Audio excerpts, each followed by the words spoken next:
बसंत रुत मौसम बहार की आमद का ऐलान है। सर्दी खत्म होने लगती है और फजा में आने वाले मौसम गर्मा की हरारत महसूस होने लगती है। दरख्तों पर हरी हरी कोंपलें और पौधों पर कलियां और फूल नमूदार होने लगते हैं।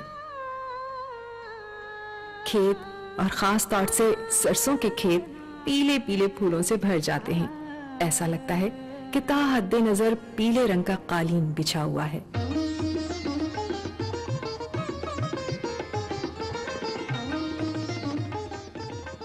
बसंत का त्योहार दरअसल ज़री त्योहार है। बसंत रुत फसलें पकने और उनके काटे जाने का पैगाम देता है। ये किसानों की मेहनत का फल आने का इशारा है। यूं तो बसंत का त्योहार बर्र-ए-सगीर में सदियों से मनाया जाता है, लेकिन अब से कोई 800 साल पहले दिल्ली में हजरत ख्वाजा निजामुद्दीन औलिया रहमतुल्लाह अलैह के जमाने से इस ज़रई त्योहार को शहरियों ने भी मनाना शुरू कर दिया और उनके चहीते मुरीद और मशहूर अवामी शायर ख्वाजा अमीर खुसरो ने बसंत रुत की तारीफ में गीत कहे जो आज तक मशहूर हैं।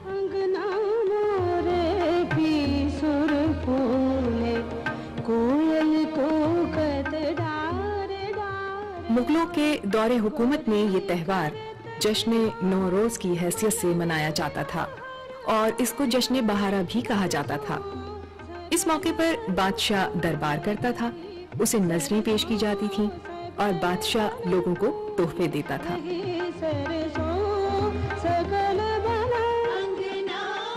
जश्न नौरोज या जश्न बहारा के मौके पर शहरों में जुलूस निकलते थे और मौसीकी की महफिलें मुनक़िद होती थीं। पंजाब में इस त्योहार को मनाने का आगाज महाराजा रंजीत सिंह के दौरे हुकूमत में हुआ और उस वक्त भी इस त्योहार की निस्बत फसलों के पक जाने का वक्त आने से रही। क़याम पाकिस्तान के बाद भी ये त्योहार मनाया जाता है। इस त्योहार की तक़रीबात का सबसे बड़ा मरकज पाकिस्तान का अजीम तारीखी शहर लाहौर है। लाहौर में बसंत का त्योहार मुकर्ररा दिन से एक रात पहले ही शुरू हो जाता है और अगला पूरा दिन और पूरी रात जश्न का समा रहता है। बसंत के त्योहार को मनाने की तैयारियां कई हफ्ते पहले शुरू हो जाती हैं और इन तैयारियों में पतंगे बनाना खास तौर पर काबिल जिक्र है। यूं तो बर्र-ए-सगीर के हर इलाके में रोजाना पतंगे उड़ाई जाती हैं और पतंगे बनाने को एक घरेलू सनत की हैसियत हासिल है, लेकिन बसंत के लिए जो पतंगे बनाई जाती हैं वो अपने साइज, रंग रूप और बनावट के लिहाज से अनोखी होती हैं और इस मौके के लिए पतंगे बनाने का काम महीनों पहले शुरू कर दिया जाता है। पतंगे बनाने की तरह डोर और मांझा तैयार करना भी एक घरेलू सनत है जिससे हजारों अफराद अपनी रोजी कमाते हैं। मांझा बनाने का फन भी उतना ही पुराना है जितना पतंगे बनाने का।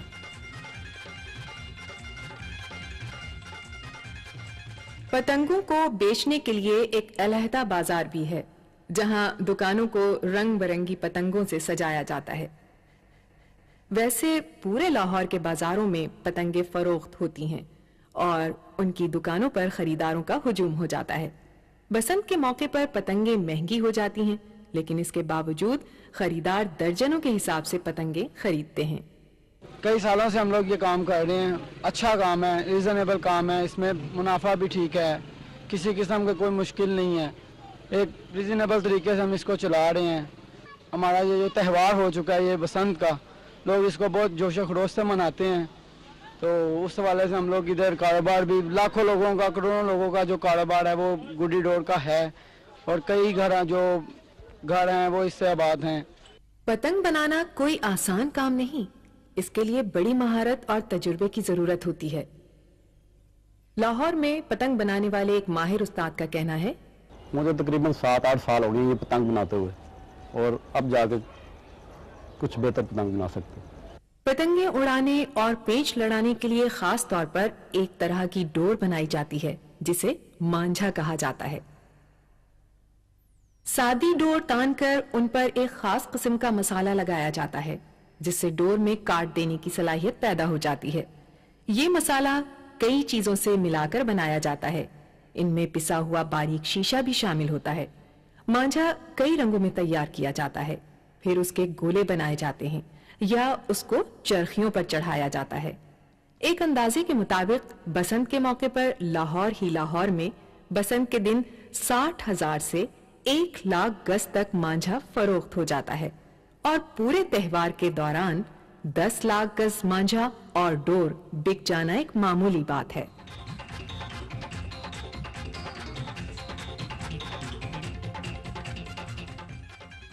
इसी तरह बसंत शुरू होने से पहले पतंगों की खरीदो फरोख्त शुरू हो जाती है। एक अंदाजे के मुताबिक बसंत के दौरान लाखों पतंगें फरोख्त होती हैं।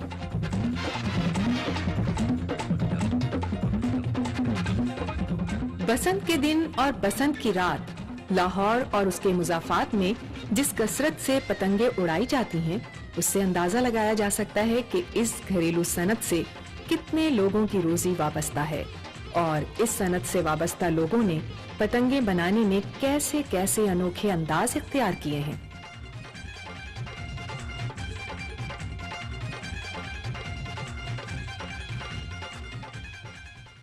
लाहौर में बसंत का त्यौहार एक रात पहले ही शुरू हो जाता है।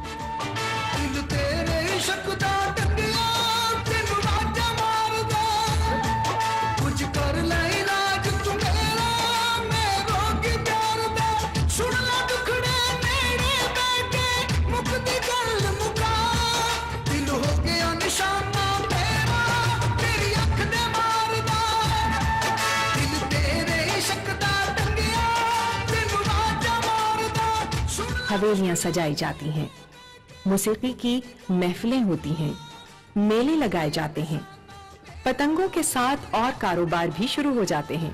तरह तरह के चटपटे पकवान, मिठाइयाँ और खाने तैयार किए जाते हैं। लाहौर के खाने, मिठाइयाँ और पकवान मशहूर हैं। लाहौर का पानी अच्छा है। कहा जाता है कि लाहौर पहुंचते ही भूख खुल जाती है। बसंत के त्यौहार के दौरान दही भल्ले, बूंदियां और गोलगप्पे बेचने वालों की दुकानों और ठेलों पर हर वक्त हुजूम रहता है। लाहौर में मछली के पकौड़े और तली हुई मछली भी मशहूर है। क़याम पाकिस्तान के बाद बर्र-ए-सग़ीर के मशहूर हलवाइयों ने लाहौर को अपना मरकज बनाया।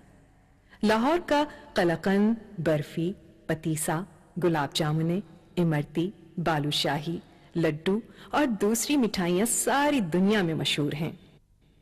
इन जायकेदार लजीज नेमतों के साथ बसंत मनाई जाती है।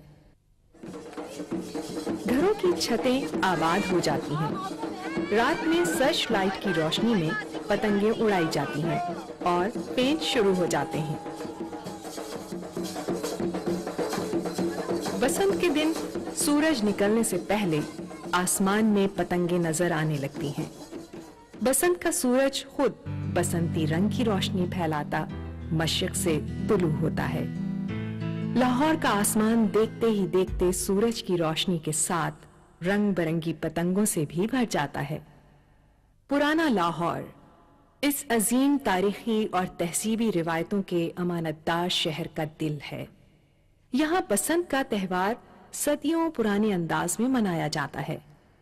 तंग कूचों और गलियों और कई कई मंजिला पुरानी इमारतों से भरा हुआ ये इलाका आज भी असली लाहौर कहलाता है। लाहौर के नए इलाकों के रहने वाले बसंत मनाने पुराने लाहौर आते हैं। हर बुलंदोबाला इमारत की छत घर वालों, रिश्तेदारों और दोस्तों से भर जाती है। पेंच लड़ाए जा रहे हैं। ढोल की थाप पर पतंगों को ढील दी जा रही है। हरीफ की पतंग कट जाती है तो जीतने वाले भंगड़ा डालते हैं और ढोल की थाप तेज हो जाती है। पूरा शहर बो काटा के शोर से गूंज उठता है। पेंच लड़ाने वालों के अलावा कटी हुई पतंगों को लूटने वालों की भी कोई कमी नहीं है। छतों पर, गलियों में, बाजारों में और बड़ी सड़कों पर पतंग लूटने वालों की निगाहें पतंगों के पेंचों पर हैं। बहुत सी पतंगे कटने के बाद उनके हाथ नहीं लगती, दरख्तों में जा फंसती हैं। बास दरख्त इन कटी हुई पतंगों के रंगों से चमक उठते हैं।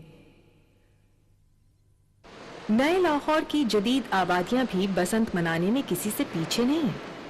हर जगह, हर मकान की छत पतंग उड़ाने वालों और उनके अजीजों दोस्तों से भरी हुई है। पतंग का पेंच लड़ाने का फन बहुत कदीम है। पतंग उड़ाने वालों में जिसका तजुर्बा ज्यादा होता है वही कामयाब होता है। बट साहब लाहौर में पतंगबाजी के उस्तादों में शुमार होते हैं। ये बहुत बड़ा आर्ट है। इसमें सबसे बड़ी जो चीज़ है वो ये है कि पतंग उड़ाते वक्त हाथों में जो है वो खराशें मत आए, खून मत बहे। ये सबसे बड़ी टेक्निक है और इसमें ये एक बहुत मुश्किल गेम है।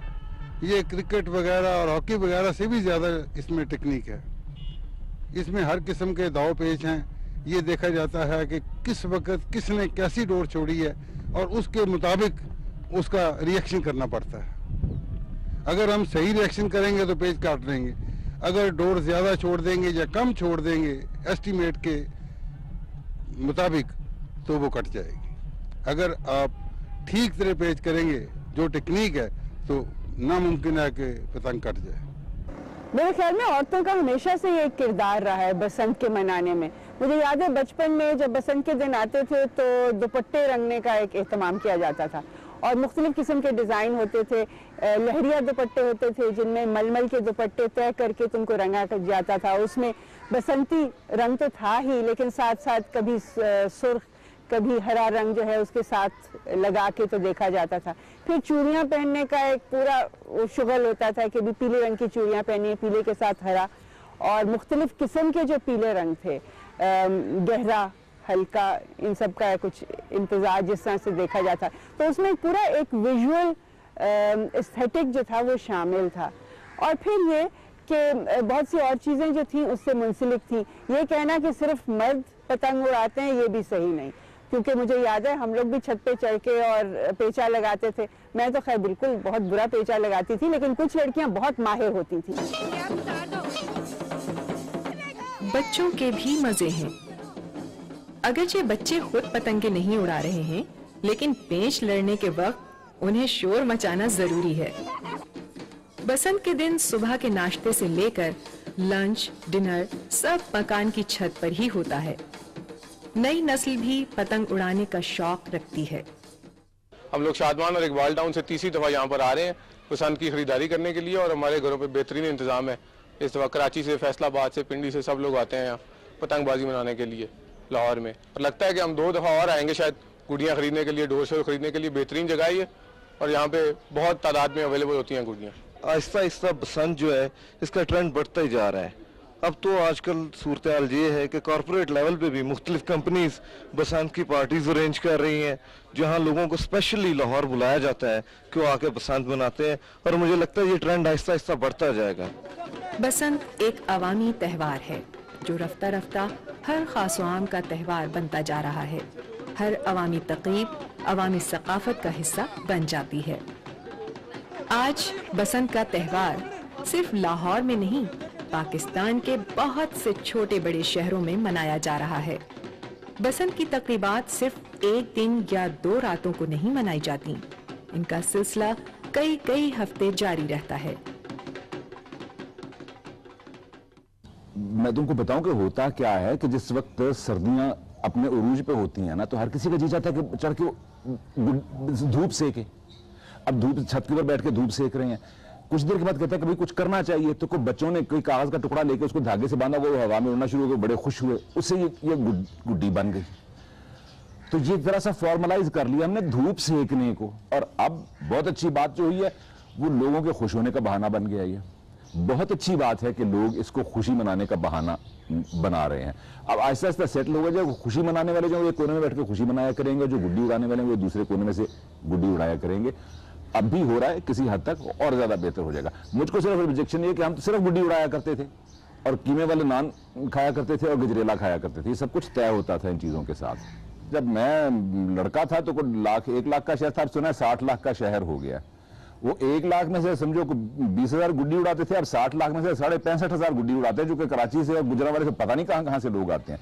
मेरा नहीं ख्याल कि दुनिया में कोई फेस्टिवल इतना बड़ा हो, मुझे किसी जगह का पता नहीं है जिसमें इतने लोग बैक वक्त हिस्सा लेते हों बगैर किसी के कहे, जो कि फॉर्मल कोई चीज नहीं है। बसंत रुत की तकरीब में लाहौर के मेले, ठेले और महफिलें भी काबिले जिक्र हैं।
बसंत के त्यौहार और उसकी मुख्तलिफ तक़रीबात की मकबूलियत का अंदाज़ा इस तरह भी लगाया जा सकता है कि अब बड़े बड़े तिजारती और कारोबारी इदारे भी बसंत की तक़रीबात मनाने का बतौर ख़ास इंतज़ाम करते हैं।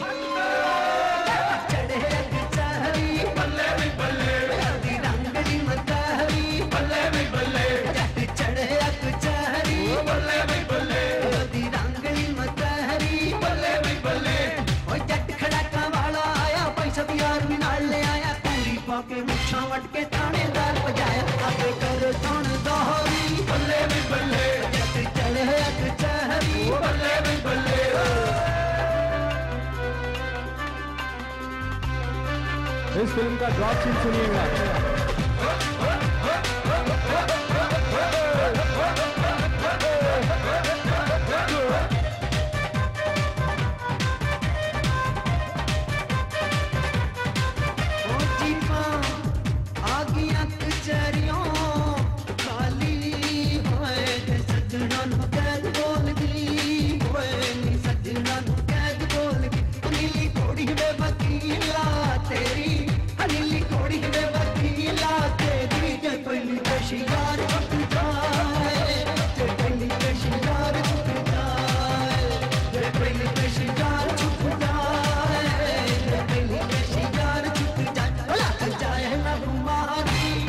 बल्ले